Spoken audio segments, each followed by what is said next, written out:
পাশে থেকো সুখে দুঃখে জড়িয়ে, অভিমানে আবদারে মায়া দিয়ে ছড়িয়ে। চিরদিন পাশে থেকো সুখে দুঃখে জড়িয়ে, অভিমানে আবদারে মায়া দিয়ে ছড়িয়ে। মনের উঠোনে রেখে জাগে পূর্ণিমা, তোমাকে জানিয়ে দিলাম ও প্রিয়তমা, ও প্রিয়তমা, ও প্রিয়তমা, আমার প্রিয়তমা, ও প্রিয়তমা, ও প্রিয়তমা, ও প্রিয়তমা। আসসালামু আলাইকুম দর্শক, সবাই কেমন আছেন? দীর্ঘ বিরতির পর আবারও ফিরে আসলাম আপনাদের সামনে নতুন একটা ভিডিও নিয়ে। আজকের এই ভিডিওটা আমি ডেডিকেট করছি আমার সবচেয়ে পছন্দের jury of the year of the Bepari পরিবার বাপ্পি এবং মিমকে। বাপ্পি মিমের ভালোবাসার সমাজ তাদের কোনো বৈধতা দিতে পারেনি দর্শক, কিন্তু এই মন, এই অবুঝ মনের ভালোবাসা, এটা তো কোনো সমাজ মানে না, জাত মানে না। তাই তো বাপ্পি আর মিম দুজন আলাদা আলাদা জায়গায় বিবাহিত হওয়া সত্ত্বেও কোনো না কোনো বাহানায় নিজেরা নিজেদের কাছে আসার চেষ্টা করে, এবং সেই কাছে আসার চেষ্টায় এবার আবারও নতুন করে সুযোগ পেয়ে গেল বাপ্পি আর তিশা, যেহেতু মালয়েশিয়া থেকে ব্যাক করেছে। এবং দর্শক, আপনারা খুব ভালো করে জানেন সামনে 13 তারিখ হচ্ছে আপনার শারমিনের বিয়ে, এবং সেই 13 তারিখ পর্যন্ত কিন্তু বাপ্পি মিম সবাই এক জায়গায় থাকবে। তো সেই জন্য বাপ্পি কিন্তু আসলে সত্যি কথা বলতে দর্শক, বাপ্পির চোখে মুখে যে হাসি, বাপ্পির চোখে মুখে যে খুশি, সেটা কিন্তু আমরা মালয়েশিয়াতেও দেখিনি। কিন্তু এই যে মিমের বাড়ি আসার পর বাপ্পির চোখে মুখে যে খুশি খেলে গিয়েছে দর্শক, এটা কিন্তু আসলে নোটিসেবল। তো দর্শক, একটু করে আমি বলি, আজকের ভিডিওটা একটু বড় হবে, কেননা অনেক দিনের জমানো কথা তো অল্প অল্প করে বলতে হবে। যদি আসলে পুরোটা না বলি আপনারা কোনো কিছুই বুঝবেন না।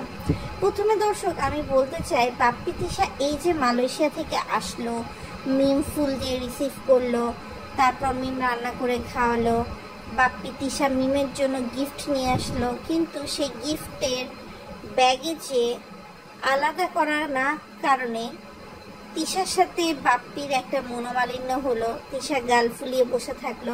এরপর বাপ্পি অনেক কাটিং কুটিং করে চেষ্টা করলো যে মিমকে গোপনে কিছু জিনিস দেবে, কিছু জিনিস পাবলিকের সামনে আসবে।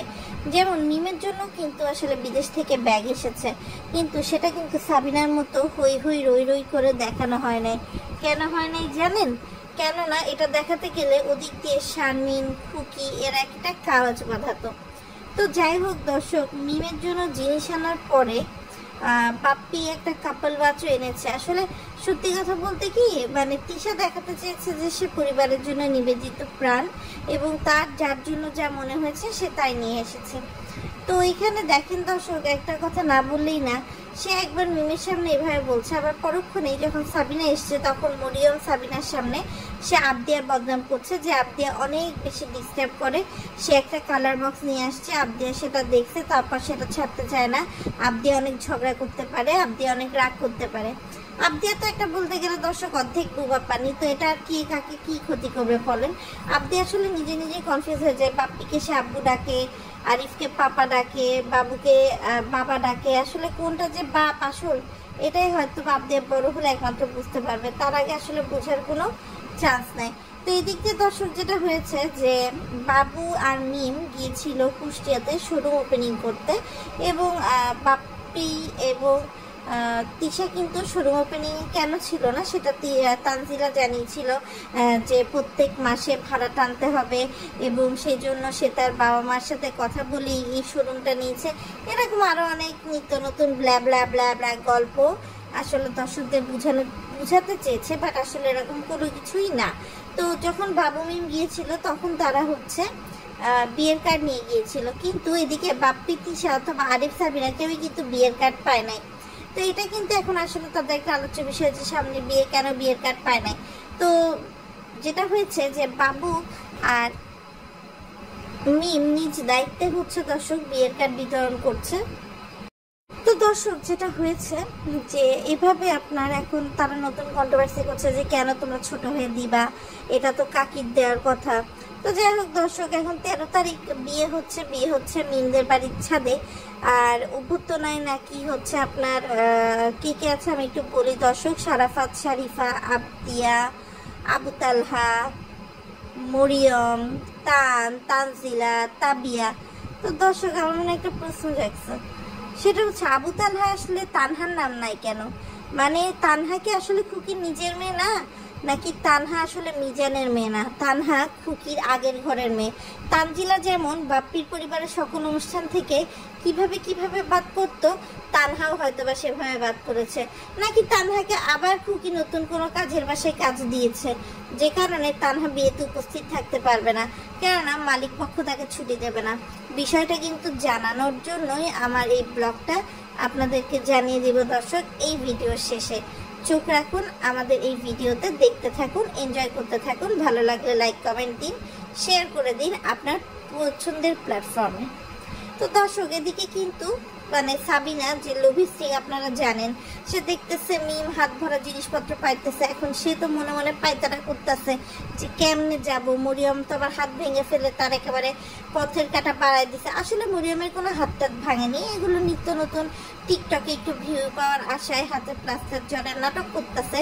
এবং সেটা কিন্তু আপনারা দেখবেন যখন ডিরেক্ট মরিয়মকে ক্যামেরা ধরা হয় না, অর্থাৎ ক্যামেরা ফোকাসটা মরিয়মের উপর থাকে না, মরিয়ম তখন আনমনে হয়ে কিন্তু ওই হাত দিয়ে দুনিয়ার কাজকর্ম করে। কারণ কারোর যদি হাত ভাঙা দর্শক, সে কিন্তু আসলে এত নাটক করতে পারে না। তো আজকে দেখলাম তিশা তাকে পাবলিক প্লেস একটা রেস্টুরেন্টে লুলা বলে ডাকছে। একটা মেয়ের কতটুকু আত্মসম্মানের অভাব হলে আর একটা বুড়ি বিটির কত সাহস হলে সে এরকম ভাবে একটা মেয়েকে অপমান করতে পারে।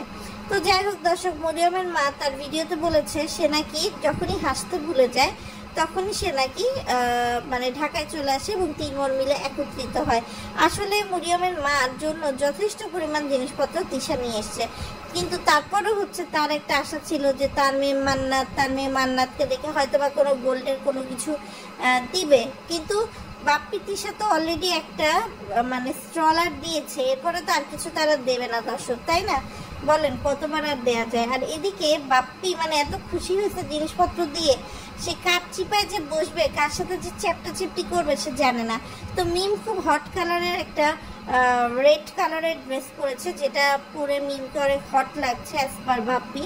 এবং বাপ্পি আর তর সইতে না পেরে সে রিক্সার পাশে মানে সে সিটে নিজে বসছে এবং এক পাশে মিমকে নিয়ে নিছে এবং বাবুকে সে চাকরির মতো সামনে দিয়ে দিচ্ছে। আসলে বাবু তো লোক দেখানোর জন্য মিম বাবুকে বিয়ে করছে, যাতে সে তার ক্লায়েন্টদেরকে ভালো করে অ্যাটেন্ড করতে পারে, যাদের সাথে সে ভিগো লাইফ করে।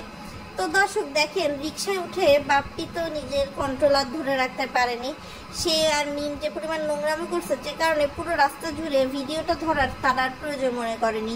আর এই কথা যাতে বাইরে ফ্ল্যাশ না হয় দর্শক, সেই জন্য কিন্তু বাপ্পি মিম বাবু রিক্সা থেকে নামার পরে ভিডিও ধরা হয়েছে, রিক্সায় বসে থাকাকালীন এরকম কোনো ভিডিও করা হয়নি। তো হাতি সাবিনা নাকি উপলক্ষ হচ্ছে মানে পোদ্দারি, যদিও আপনার বেশি করছে, বাপ্পি বেশি করছে, কিন্তু খাওয়াইছে হচ্ছে আরিফ, টোটাল 5,000 টাকার খাওয়াইছে। এবং আসলে কেন খাওয়াচ্ছে এটাও একটা বিষয়। তো সে হয়তো ভাবতেছে খাওয়ালে তাহলে সোনার জিনিস পেতে পারি। তো মিম আর বাপ্পির প্রেমটা দর্শক আসলে বিপজ্জনক অবস্থায় আছে, কেননা বাপ্পি আর মিমের দিনকে দিন যে সম্পর্কটা, এটা যে দায়রা, সেই দায়রাটা কিন্তু আসলে সব লিমিট ক্রস করে যাচ্ছে দর্শক। তো আমার মনে হয় যে তিশার এদিকে নজর দেওয়া উচিত, কেননা দিন শেষে দুলাভাই আর শালি এই দুইটা রিলেশনশিপকে আসলে নোংরা করার কোনো মিনিং হয় না। তো এদিকে শারমিনের যে স্বামী রাজ, সে একটা ফ্ল্যাটে বাসা ভাড়া নিছে এবং এটা তার মেন ফ্ল্যাট না, সে তার পাশের ফ্ল্যাটে খুব শীঘ্রই উঠবে। তো এইসব কিছু কিন্তু সে আমাদের সাথে ডিটেলস শেয়ার করেছে। তো এদিকে বিল্লাল আসলে শারমিন আর রাজের এই বিয়েটাকে নিয়ে এক ধরনের ব্যবসায় নেমেছে এবং সেই ব্যবসার মধ্যে অন্যতম কি জানেন, সেই ব্যবসার মধ্যে অন্যতম হচ্ছে ইলিশ মাছ কিনে খাওয়া, এবং সে আরো অন্যান্যভাবে আসলে রাজের বাড়িতে গিয়ে রাজকে পরীক্ষা নিতে চাচ্ছে। আসলে এগুলো ভিউ পাওয়ার নতুন ধান্দা দর্শক, এইসব ধান্দা তো আসলে কম না, কেননা বিল্লালের প্রায় সব বন্ধুই কিন্তু আপনার খুলেছে, ইউটিউব চ্যানেল খুলেছে এবং তারা সেখানে মেহেদির জন্য লাল রঙের পাঞ্জাবি কিনে ডিস্ট্রিবিউট করছে, এইসব অনেক কিছুই শেয়ার করেছে। আসলে এইসব শেয়ার করলে তো দর্শক চিরা ভিজবে না। তো এবার একটু তানজিলার কথায় আসি দর্শক। তানজিলা বলেছে যে বাড়ির ভাড়া বা দোকান ভাড়া যেহেতু দিতেই হবে আগেই দিই, এই জন্য সবই মানলাম। শুক্রবার দিন তো নাকি দোকান বন্ধ ছিল, তাহলে সে কি পারতো না তার মার সাথে একটু দেখা করে আসতে? আসলে তানজিলা এমনভাবে নিজেকে তার স্বামীর সংসারে মানিয়ে নিয়েছে, এখন এটাই তার ঘর, এখান থেকে যাওয়া আসা তার কোনো ইচ্ছা বা আকাঙ্ক্ষা দর্শক আসলে আমরা দেখি না। তো যাই হোক দর্শক, আসলে মধ্য কথা এখন হচ্ছে শারমিন আর রাজের বিয়েটা 13 তারিখ ঠিকঠাক মতো অনুষ্ঠান করে সম্পাদন করতে পারলেই হলো। তো এদিকে শারমিন আর রাজ দর্শক গেছিল শপিংয়ে, যেখানে শারমিন গিয়ে আস্থা করে দুনিয়ার বস্তির জিনিস পছন্দ করেছে এবং রাজকেও সে একইভাবে বস্তির জিনিস পছন্দ করে দিয়েছে। তো আমাদের রাজ আবার শারমিনকে ম্যাডাম বলে ডাকে, আর সেটাই বলতেছে যে ম্যাডামের যেহেতু আজকে অনেক কাজ, ম্যাডাম আসলে ঘরে বসে থাকলে হবে না, ম্যাডামের হচ্ছে যেহেতু ম্যাডাম আমার লাইফে ইম্পর্টেন্ট, ম্যাডামের পছন্দে আমি করব। মানে আমি দর্শক অবাক হয়ে গেলাম, একবার তুমি বলতেছে, একবার আপনি বলতেছে, একবার ম্যাডাম বলতেছে, কোনটা যে নাটক কোনটা যে আসল দর্শক আমি আসলে বুঝতে পারছিলাম না। আর এদিকে মরিয়মের মা নাটক করে আসছে যে সে ছেলে মেয়েদের ডাক্তার দেখাবে। মরিয়মের হাতি যেখানে ভাঙা না, সে দিব্যি হেঁটে চলে বেড়াচ্ছে, জিনিস উঠিয়ে বেড়াচ্ছে, সেখানে আসলে কেন ডাক্তার দেখিয়ে টাকা নষ্ট করবে দর্শক সেটা আমার জানা নেই। তো দর্শক এই ছিল মোটামুটি আজকের ভিডিও।